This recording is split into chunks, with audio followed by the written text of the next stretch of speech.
Now, we've all heard the saying, the way to a man's heart is through his stomach. Interesting. Have you ever considered why we don't hear that for women? Why don't we hear the way to a woman's heart is through her stomach? Well, I believe it's because for women, while we enjoy food and we like food, it's just food. But for men, food is so much more. Before we move forward, I'm going to take you back to 1991 when I was 16 years old and I had purchased my very first cassette tape. It was Michael Jackson's Black or White, and I would sit in my room and listen to that thing over and over again.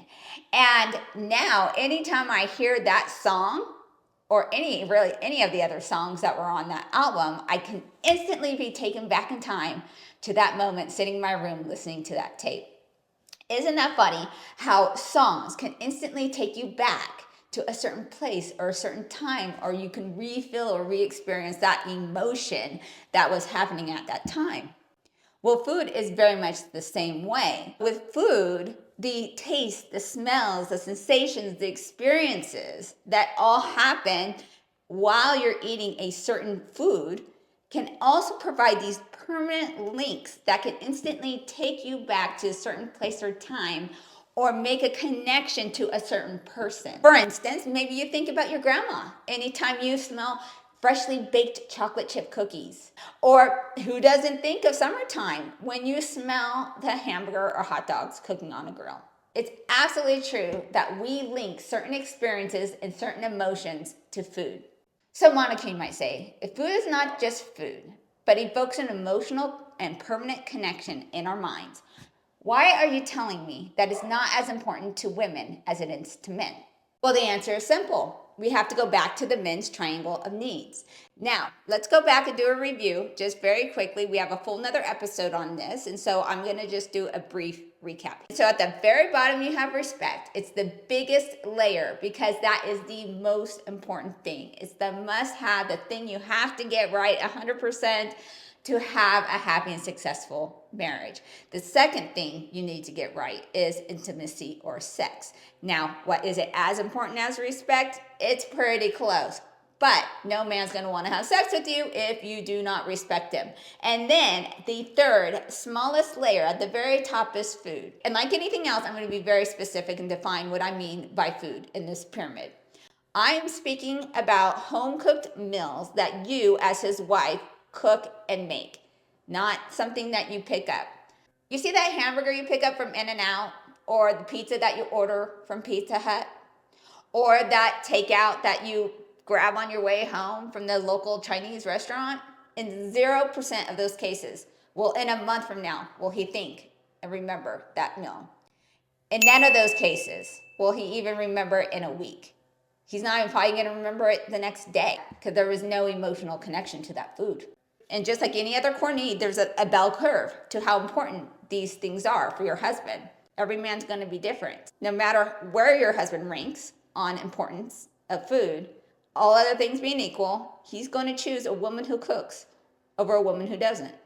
Now, for women, food is not a core need. We enjoy it, we appreciate it, but we don't really get an emotional sense of caring and love from food that our husband makes for us, like a husband does when we make him food. We might appreciate the notion that that's one more thing that we don't have to do. But typically, we don't really sit there the next day or the day after and dwell upon how much our husband must love us because he cooked us dinner the night before. So what's the problem? Well, the problem is we have an epidemic of women who won't cook for their husbands.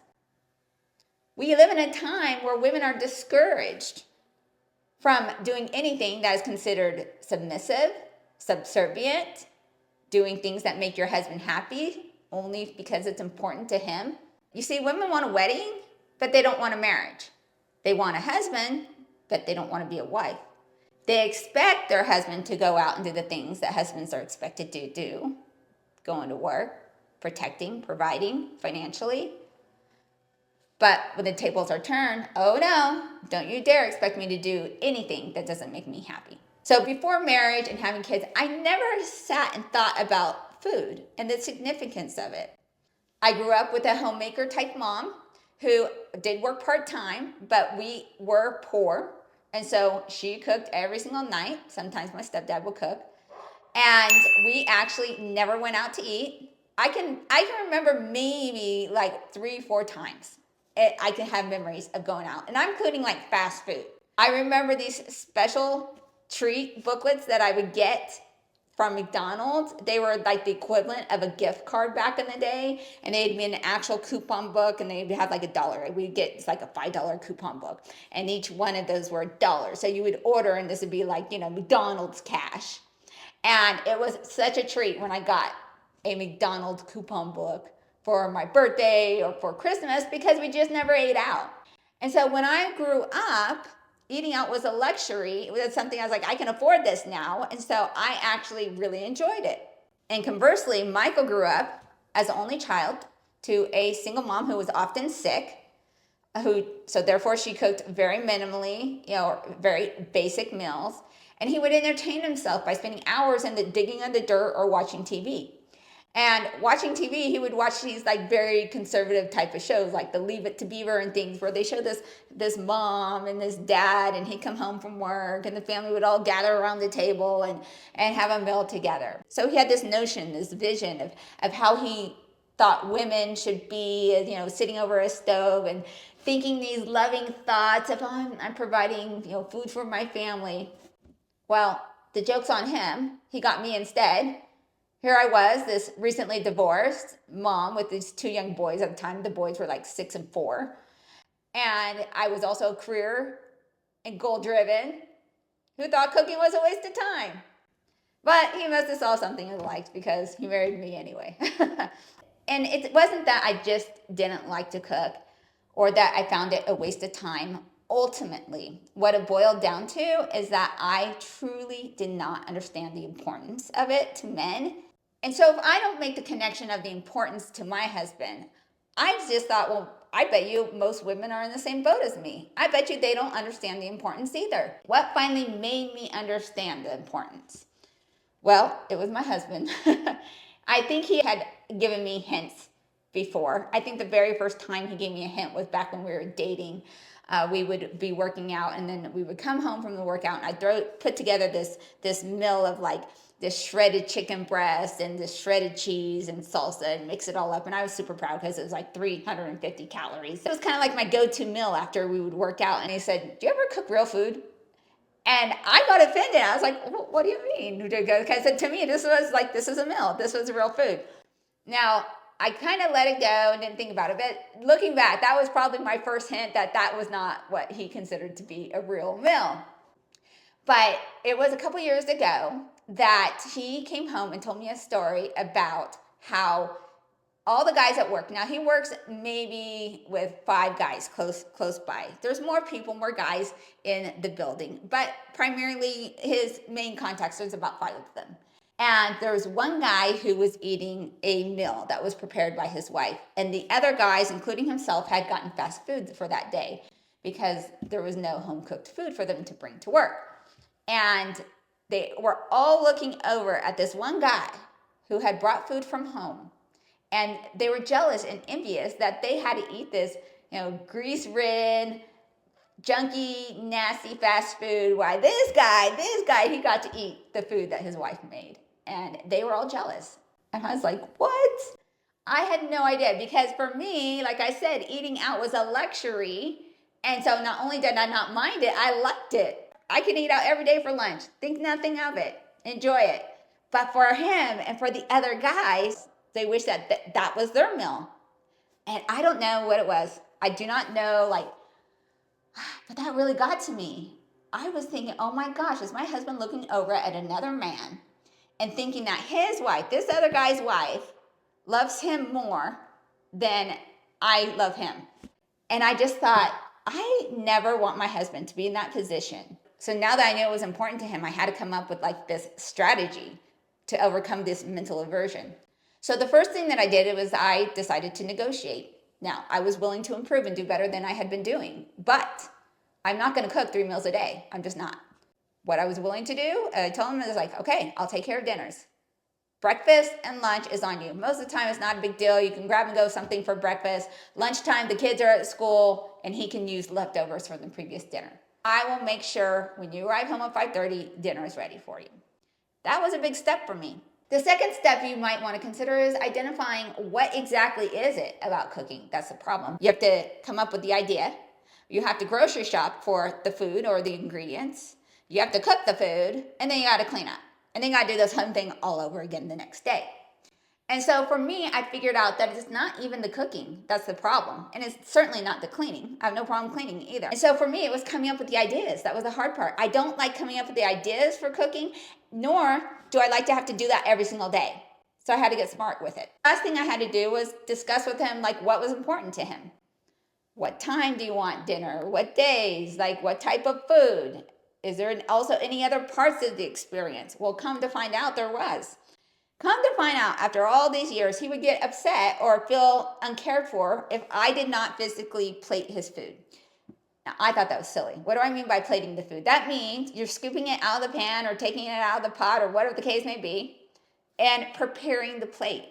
Now, I don't know if this is a cultural thing for him, but of course I'm doing this for the kids. I'm doing it for myself. I don't know how much food he wants. I don't see that as something that's important. I would have never have thought to even do that. I also discovered by asking him that it's not necessarily the fact that it has to be some grand extravagant meal every time. A couple days a week, maybe that, but he's just as content getting a couple easy meals like fish sticks and rice. I took all this information and I created a strategy.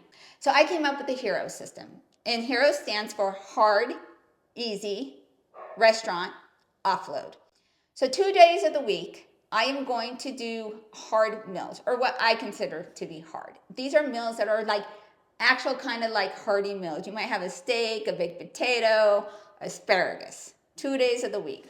Then 2 days, we're going to do an easy meal. It could be the fish sticks and rice that I just talked about. It could be a hamburger patty with peas and macaroni cheese on the side. Something that is essentially like very simple.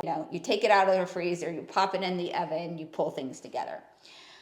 2 days a week, it can be restaurant. Now, sometimes that might seem high. Now, this can be a fast food restaurant. It can be eat out or something in between like a Chipotle.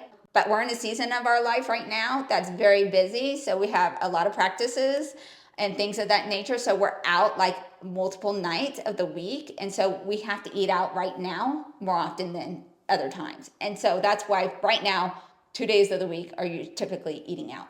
And then the O stands for offload. And what I mean by offload is you're going to delegate 1 day out of the week, maybe even 2 if you can, to have someone else cook. Now, what that looks like for me is 1 day of the week, my husband will cook and we will assign the meal to him. Most of the time it's spaghetti because he makes a mean spaghetti.